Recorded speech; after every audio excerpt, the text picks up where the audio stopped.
ትክክል ነው ምንድነው እንግዲህ ምንድነው በእኔ የነሱን ምንነት እንዳቅሜ ስለማቅ ታሪካቸውና ምንነታቸውን እኛ ልንማር ማንፈልግ ግብዞች ደንቆሮች በተለይ ይሄ ቀለም የቆጠረው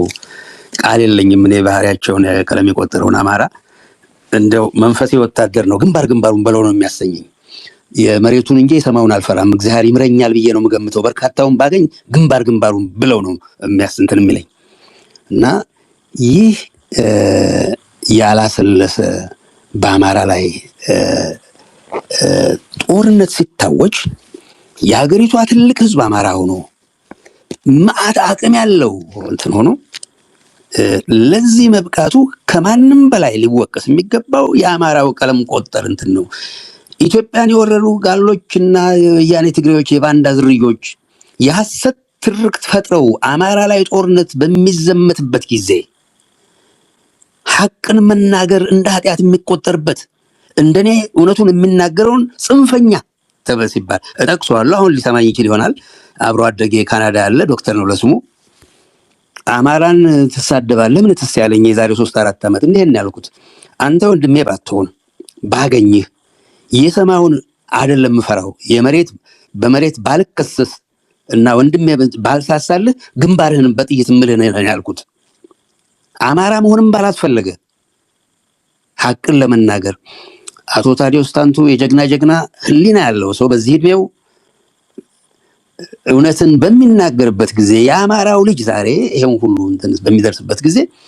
ወደሽ ከተደፋሽ ቢረቅጡሽ አይክፋሽ ነው ወራሪ ጋላን አንተ ከውጭ የመጣህ ከኢትዮጵያ መውጣት ሰው ካለበት አንተ ነህ ማለት የሚጻ ነው እና ወያኔም ለፈጸመው ቀደም ብሎ ለተፈጸመው ወንጀላቸው በሁለተኛው ጦርነት የሚገርም እንትን ነው የትግሬ አርበኛ አልነበረም በሁለተኛው ጦርነት ፊት እንደ ታላቁ እንደ ራስ አሉላን የመሰለ ጀግኖች ነበሩበት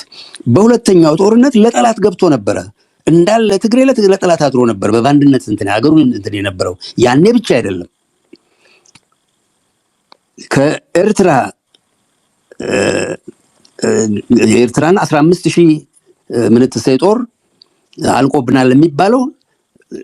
ኤርትራ ሀገር ገነጠላለው ምትል ኤርትራን ሲደግፉ ያንኳ እሺ አጋር ጎረቤት ናቸው ይባል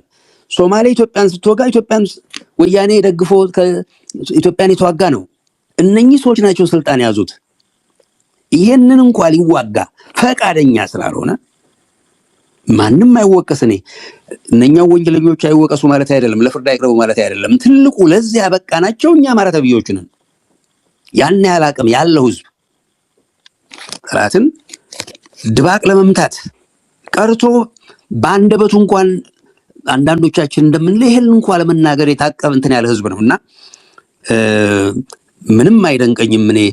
በአለም የመጀመሪያው ሳይሆን አይቀርም አማራ የሀገሪቷ ግዙፍ ህዝብ ሆኖ በጥቂቶች እና በባዕዳኖች በነገራችን ላይ ከውጪ በመጡ ወራሪዎች የዘር ፍጅት የተፈጸመበት ህዝብ ምናልባት ከጀንጂስ ካን ቀጥሎ ጀንጂስ ካን ወደ 200,000 ሰው የያዘ ነበር ከተማ እየመጣ አውሮፓን ለ40 አመት ያህል ሲያቃጥል የነበረው እኛ ግን አገራችን ውስጥ የተቀመጠ ነባሩን ህዝብ የጀርመን ሆሎካስት አይሁዶችን የፈጀበት ሁኔታ ጀርመኖቹ መጣችሁብን ያግባብ ነው ማለት አይደለም 2000 ዘመን በላይ የኖሩን አይሁዶች ነው ጀርመኖች የፈጁት አገራችን መጣችሁ ይሄን አረጋችሁን ብለው ነው እኛ ሀገር ግን ህዝብ ፈጅቶ የመጣ ባለፈው አጠይቃችሁ ነበር ማን ነው ያየራዲውን ሳሚት 500 ሚሉ አሉ ለተባለው የዛሬ 500 አመት ግራኝ ኢትዮጵያን በወረረበት ጊዜ ሁሉንም ኢትዮጵያዊ ነበር እንትን ያለው የአማራ ፍጅት የሚባለው ባለፉት 50 ዘመናት ነው አማራ በነቂስ በአማራ ላይ ጦርነት የታወጀው ባለፈው እንትን ነው እና ይሄ በሚደረግበት ጊዜ የአገሪቱ አብዛኛው ህዝብ ሆኖ ይሄን አለማድረጋችን ተወቃሽኛ ነን ራሳችን ነን ሰው አንድ ቅጠል ማን ነው ስሪላንካ የዛሬ 45 አመት ሄዳለው ተማሪ ሆኜ ህክምና መጨረስበት አመት ነበር ለልምምድ ሄድን አንድ ሰውዬ ምን ያሳዩኛል አንድ ሽምብራሚ ትልቅ ደን እንትን ነው እንግሊዞች ያቋቋሙት መሰለኝ ዛሬ 150 ዓመት አሉ ናሽናል ፓርክ ብለው በርካታ የዛፍ አይነት ያለበት አለ እና እዛ ውስጥ ምግብ ቤት እንዳላቸው ሰው ናቸውና አንድ እንዲ ከየት ነው የመጣው እንዲ ያልኳቸው ከአውሮፓ ከሆላንድ ኢትዮጵያ ነኝ ስላቸው ያሳዩኛል አንድ ሽምብራ ይመስላል ቅጠሉን ሲነካ ቅልብስ ይላል አትንኩኝ በላቲን አትንኩኝ ነው አሉ ቅጠል እንኳን ሲነካ አትንኩኝ ይላል እንኳን ሰው ቀርቶና እና ይህ በሚደረግበት ጊዜ እጅ እግራችንን አጣምረን ቁጭ ስላልን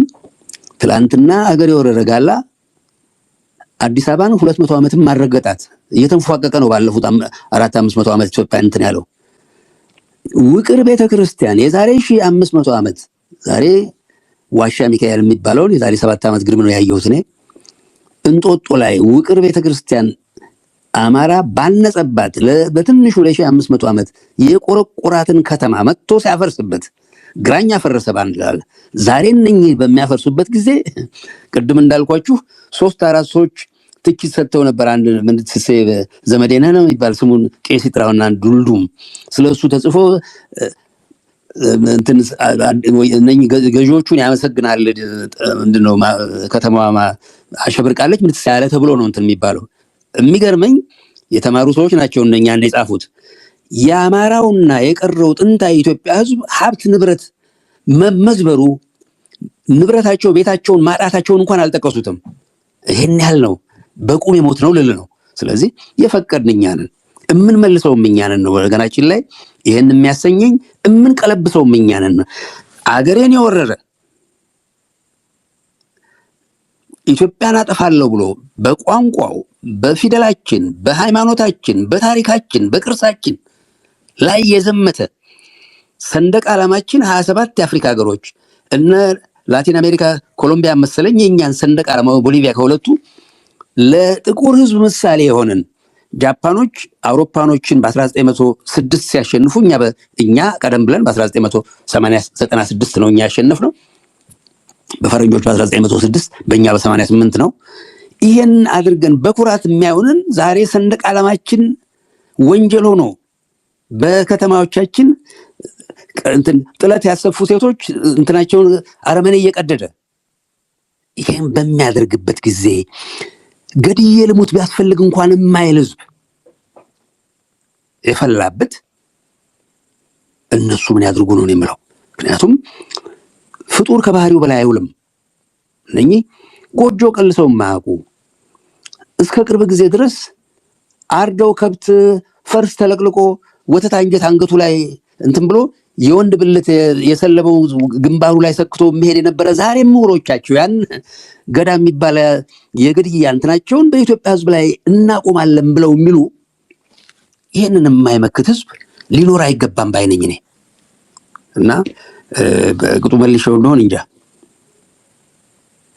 አይ በደንብ ለማስከታተል በድፍን ኢትዮጵያ ነው በነገራችን ላይ ዛሬ ደቡብ ኢትዮጵያም ጭምር አማራው የድንቁርና የበርካታው እንትን አማራ ባህሉ ሃይማኖቱ የበርካታው ተዋህዶ ቤተክርስቲያን ነው እስላሙም ስርዓት ያለው ህዝብ ስለሆነ በልቼ ልሙት የማይል ስለሆነ ለነገ የሚያስብ እንደነኚህ እንዳረመኔዎች አርዶ በልቶ ተልከስክሶ እንትን የሚል እማይ በዛ ንብረት የሚቋጥር ለልጆቼ ብሎ የሚያስብ ህዝብ ስለሆነ ቤት የሚሰራው ምን የሚለው በደርግ ጊዜ ጠላ የሸጠች 2-3 ክፍል ቤት ሰርታ የምትሸጥ ልጆቿን የምታሳድግን ሴት ንብረት ተቀማጭ አዳሪ ተብላ ዛሬ በደቡብ ኢትዮጵያ ያለው በርካታው ጠንካራው ሰራተኛ ምኑ አማራ እነኛ አረመኔዎች ሀብት ንብረቱን እየዘረፉ ፋኖን እንገላለን እያሉ ገንዘቡን እንትን እያደረጉ ግማሹ ራሱን እያጠፋ እንትን ያለ ነው ዛሬ በቀረውም ኢትዮጵያ እንግዲህ ተመልከቱ የኢትዮጵያን ታሪክ እንትን ብንል እንዳማረ የተበደለ ህዝብን ባልነበረም በጃንሆይም ጊዜ ቀደምም በተባለበት ጊዜ እኔ በመማርበት ጊዜ ሐረርጌ 3-4 ትምህርት ቤት ነበር ሁለተኛ ደረጃ ሐረርጌ ጠቅላይ ግዛት ውስጥ 4-5 ሆስፒታል ነበረ በጌምድር 1 ሁለተኛ ደረጃ ጎጃም 1 ሁለተኛ ደረጃ ማን ነው ወሎ 1 ሁለተኛ ደረጃ ሸዋ ደብረ ብርሃን 1 እንትን ያለው የነበረበት ነው የአማራ መሪ ተብዮች ወገኖቻቸውን ጠቀሙ እንዳይባሉ 3-4 ትምህርት ቤት ከጎንደር ያነሰ ህዝብ ያለው ትግሬ 3-4 ትምህርት ቤት እና ኤርትራ 4-5 ትምህርት ቤት ሲያቋቁሙ እንደ አማራ የተበደለ ወለጋ 6-7 ትምህርት ቤት የነበራቸው በድፍን የአማራ ግዛቶች ከነበረው ግንቢ የሚባለው የነሱ አውራጃ የወለጋ ብዙ ትምህርት ቤቶች ነበሩት። እንዲህ የተበደለ ህዝብ ነው እና የዳር ሀገሩ አማራ ለሌሎች በተሰራው ትምህርት ቤት ይማር የነበረው እነ ፕሮፌሰር አስራት በሕክምናውም በምኑም የነፍጠኛው ዝርያ ነበረ የነበረው አገሪቱ አማራ ተባለው ውስጥ የነፍጠኛው እንጂ አማራው የተበደለ ነበረ። ዛሬ ከናካቴው በቋንቋ እንዳይማር ተደርጓል። ዘመዶቼ አማርኛ አይናገሩም ዛሬ ሐረርጌ ውስጥ የጠላት ቋንቋ ተብሎ ይሄን የረቀቀ ቋንቋ እንግዲህ በየዘርፍ ነው የዘር ፍጅቱ ማጥፋት ብቻ አይደለም የተረፈው ራሱ ከፍጅት ያለው እንደነኚህ እንዳረመኔዎች እንዲሆን ያደረጉት። ስለዚህ ቀላል ሞት አይደለም። ባለፉት 50 ዘመናት በአማራ ላይ የተባለው ቀላል አይደለም። የፈረንጅ ኢንተርጀነሬሽናል ካላሚቲ ይለዋል። ከትውልድ የበርካታ ትውልድ ነው ከቀውስ በላይ ነውና አማራው ላይ ያለው። ስለዚህ ባጭሩ አይችልም።